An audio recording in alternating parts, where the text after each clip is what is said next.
ಕೃಷಿ ಹೊಂಡಗಳಲ್ಲಿ ಆಗ್ತಾ ಇರುವಂತಹ ಅನಾಹುತ ತಪ್ಪಿಸಲು ಸಭೆ. ಕೃಷಿ ಹೊಂಡಗಳಲ್ಲಿ ನಡೀತಾ ಇರುವಂತಹ ಅನಾಹುತಗಳನ್ನು ತಪ್ಪಿಸಲು ಉಪವಿಭಾಗದ ಡಿವೈಎಸ್ಪಿ ಎಸ್ ಪಾಂಡುರಂಗ ಅವರ ನೇತೃತ್ವದಲ್ಲಿ ಒಂದು ಸಭೆಯನ್ನು ನಡೆಸಲಾಯಿತು. ಇತ್ತೀಚೆಗೆ ದೊಡ್ಡಬಳ್ಳಾಪುರ ಗ್ರಾಮಾಂತರ ಠಾಣಾ ವ್ಯಾಪ್ತಿಯ ತೊಗರಿಘಟ್ಟದಲ್ಲಿ ಇಬ್ಬರು ಮಕ್ಕಳು ಕೃಷಿ ಹೊಂಡದಲ್ಲಿ ಆಟವಾಡಲು ಹೋಗಿ ಮೃತರಾದಂತಹ ಪ್ರಕರಣ ದಾಖಲಾಗಿದ್ದು, ಎಲ್ಲ ಬೀಟ್ ಸಿಬ್ಬಂದಿಗಳು ತಮ್ಮ ಬೀಟ್ ವ್ಯಾಪ್ತಿಯಲ್ಲಿರುವಂತಹ ಗ್ರಾಮಗಳಲ್ಲಿ ಕೃಷಿ ಹೊಂಡಗಳು ಎಷ್ಟಿವೆ ಎಂಬ ಬಗ್ಗೆ ಮಾಹಿತಿಯನ್ನು ಸಂಗ್ರಹಿಸಲಾಯಿತು.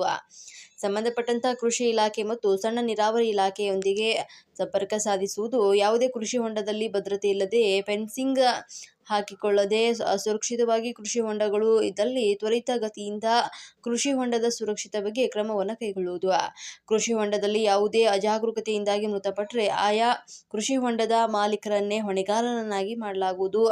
ಬೀಟ್ ಸಿಬ್ಬಂದಿಗಳು ಈ ಬಗ್ಗೆ ವ್ಯಾಪಕ ಪ್ರಚಾರವನ್ನ ಮಾಡಿ ಮಕ್ಕಳಿಗೆ, ಪೋಷಕರಿಗೆ ಸುರಕ್ಷಿತ ಭಾವನೆಯನ್ನ ಮೂಡಿಸುವುದು. ಈ ಬಗ್ಗೆ ಪಂಚಾಯಿತಿ ಪಿಡಿಒ ಹಾಗೂ ಕೃಷಿ ಇಲಾಖೆಯೊಂದಿಗೆ ಒಂದು ಪತ್ರ ವ್ಯವಹಾರ ಮಾಡಿ ಕ್ರಮವನ್ನು ಕೈಗೊಳ್ಳುವುದು.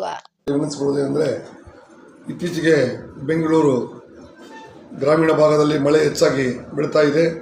ದೊಡ್ಡಬಳ್ಳಾಪುರದಲ್ಲೂ ಸಹ ಮಳೆ ಬಿದ್ದಿದ್ದರಿಂದ ಎಲ್ಲ ಕೃಷಿ ಹೊಂಡಗಳು ತುಂಬಿದ್ದಾವೆ. ಅದಕ್ಕೆ ಮುಂಜಾಗ್ರತಾ ಕ್ರಮವಾಗಿ ಫೆನ್ಸಿಂಗು ಅದು ಇದು ಯಾವುದೇ ಇಲ್ಲ. ಆಗಿದ್ದರಿಂದ ನಿನ್ನೆ ತಾನೇ ದೊಡ್ಡಬಳ್ಳಾಪುರ ಗ್ರಾಮೀಣ ಠಾಣಾ ಸರಹದ್ದಿನಲ್ಲಿ ಕೃಷಿ ಹೊಂಡದಲ್ಲಿ ಇಬ್ಬರು ಮಕ್ಕಳು, 4 ವರ್ಷ ಮತ್ತು 7 ವರ್ಷದ ಇಬ್ಬರು ಮಕ್ಕಳು ಆಟವಾಡಲು ಬಿದ್ದು ಮೃತಪಟ್ಟಿರ್ತಾರೆ. ಇದು ತುಂಬ ವಿಷಾದನೀಯ ಸಂಗತಿ. ಹಾಗಾಗಿ ಕೃಷಿ ಹೊಂಡದ ಎಲ್ಲ ರೈತರಿಗೆ ನಾವು ರಿಕ್ವೆಸ್ಟ್ ಮಾಡ್ತಾ ಇದ್ದೀವಿ, ದಯವಿಟ್ಟು ಫೆನ್ಸಿಂಗ್ ಹಾಕೊಂಡು ಅದನ್ನು ಭದ್ರಪಡಿಸಿಕೊಳ್ಳಿ. ಇಲ್ಲಾಂದರೆ ಸಂಬಂಧಪಟ್ಟ ಕೃಷಿ ಹೊಂಡದ ಮಾಲೀಕರ ಜವಾಬ್ದಾರರಾಗ್ತಾರೆ.